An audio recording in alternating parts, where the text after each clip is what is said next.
Amar sedari tadi mencoba fokus menyetir, tapi sebenarnya dia gagal fokus karena parfum yang digunakan Yuan sangat mengganggunya. Ide dari mana Yuan berubah menjadi penggoda seperti ini, batinnya. Resto yang dituju padahal hanya berjarak 5 kilometer dari kantor, tapi serasa lama sekali, membuat Amar berdecak. Ada apa pak? Tanya Yuan yang menyadari bosnya sedikit gelisah. Bapak sakit, lanjutnya. Emangnya saya bapak kamu? Bentak Amar sukses mengagetkan Yuan. Maaf pak, saya kira anda sakit, balasnya sok lembut. Dia sengaja menjadi orang lain walaupun di mobil hanya ada mereka berdua. Gak usah sok perhatian kamu, saya tahu kamu sedang menggoda saya. Maaf pak, saya dituntut berpenampilan seperti ini untuk menunjang kinerja saya sebagai wajah direktur. Begitu kata divisi sekretaris perusahaan pak, jelasnya tanpa ragu. Sekalian biar suaminya itu jengkel kepadanya.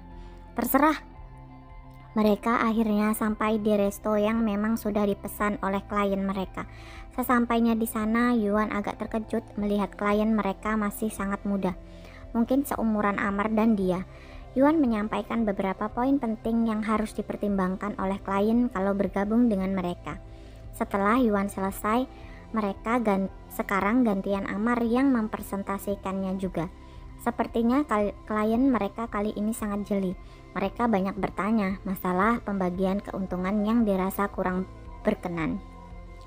Menurut saya ini sudah sangat adil pak, mengingat waktu yang kami luangkan begitu banyak mulai dari pencarian pekerja, tanah bangunan, juga resiko-resiko yang terjadi di lapangan, semua tanggung jawab kami, jelas Yuan kemudian.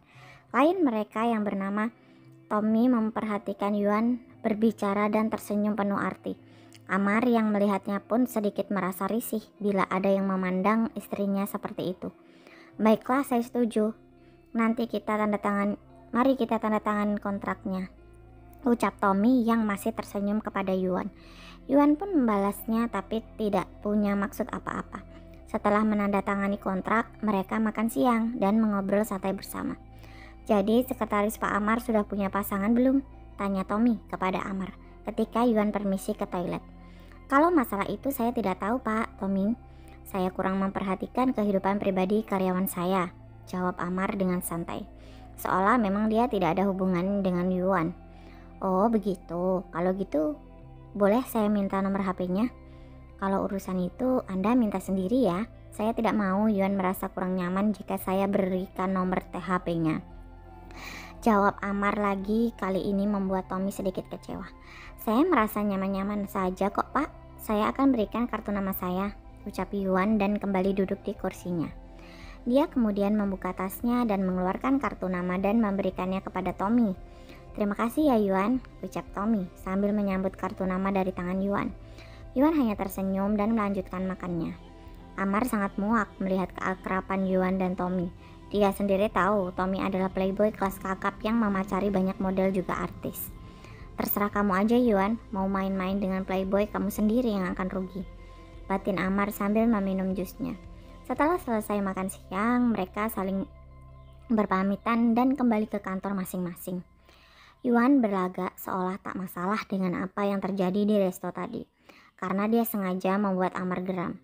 Di dalam mobil yang sedang melaju, Yuan mengeluarkan dompet make up-nya. Dia sengaja memoleskan lipstik lagi di bibir seksinya. Amar hanya berdecak. Dia berpikir sejenak kapan istrinya berubah jadi liar begini. Tak terasa mobil mereka sudah sampai di parkiran kantor di basement. Tiba-tiba Yuan punya ide yang membuatnya senyum-senyum sendiri. Aduh kok susah. Yuan memasang wajah kebingungan. Kamu kenapa? Ini pak, seatbeltnya gak mau lepas. Kalau bapak gak keberatan bisa bantu saya? Pinta Yuan dengan sangat putus asa. Amar berpikir sejenak dan kemudian dia melepas seatbelt miliknya terlebih dahulu. Sini saya bukain. Amar mulai mendekatkan tubuhnya ke arah Yuan dan tangannya meraih seatbelt di samping Yuan. Wajah mereka sangatlah dekat, parfum Amar sudah menusuk hidung Yuan. Rasanya sangat merindukan dekapan seorang suami. Tiba-tiba Yuan meraih tengkuk Amar dan mencium bibir sang suami ganas. Dia seolah melampiaskan seluruh kerinduannya pada Amar. Amar yang terkejut hanya diam sambil menikmati pagutan Yuan tanpa berniat membalasnya. Cukup ya, seharusnya kamu sadar posisi kamu apa. Jangan sekali-kali menggodaku, tegas Amar yang baru saja melepaskan ciuman Yuan dan cepat-cepat melepaskan seatbelt milik Yuan. Amar berjalan tanpa menunggu Yuan turun dari mobil. Sialnya, jantung Amar berdegup kencang setelah dicium oleh Yuan. Amar, kamu menikmatinya tapi seolah tidak mau. Haha, dasar, celetuk Yuan perlahan sambil menyusul Amar yang sudah mendekati pintu lift. Mereka menggunakan lift khusus. Tidak ada obrolan di antara mereka sampai di lantai atas pun. Amar langsung menuju ke ruangannya. Yuan sih santai saja melihat suaminya sedang kepanasan. Dia tahu betul, Amar tidak bisa dipancing seperti itu. Yuan, bawakan 2 es teh ke ruanganku, perintah Amar lewat telepon kantor. Beberapa saat kemudian dia mengetuk pintu ruangan Amar dan dipersilahkan masuk. Yuan terkejut melihat sosok wanita cantik dan seksi yang pernah ia lihat di klub waktu itu. Ya, perempuan itu adalah Rasti. Ketika Yuan meletakkan minuman di atas meja, mereka berdua terlihat seperti 2 orang yang sedang kasmaran. Amar menatap Rasti penuh, sedang Rasti pandangannya terhalang oleh kehadiran Yuan saat ini. Mau apa lagi kamu? Pergi sana, perintah Amar dengan nada kasarnya. Yuan hanya mengangguk dan keluar ruangan Amar. Kurang ajar, dia mau membuatku cemburu. Tidak semudah itu, Amar, gerutu Yuan kembali ke ruangannya. Rasti kebingungan kenapa Amar memanggilnya tiba-tiba ke kantor di siang bolong begini. Tidak mungkin kan Amar akan memakai dirinya. Kamu pasti bingung kan kenapa aku memanggil kamu ke sini? Tanya Amar sambil menyeruput es tehnya.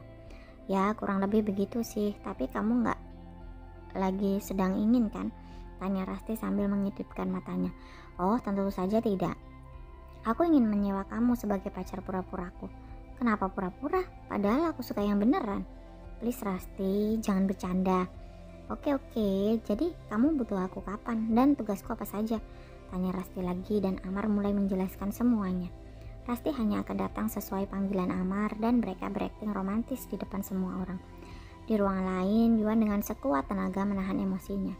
Dia tak habis pikir dengan Amar yang sengaja menghadirkan Rasti untuk menyingkirkannya. Bodoh banget sih, ngapain juga tadi gue nyium Amar?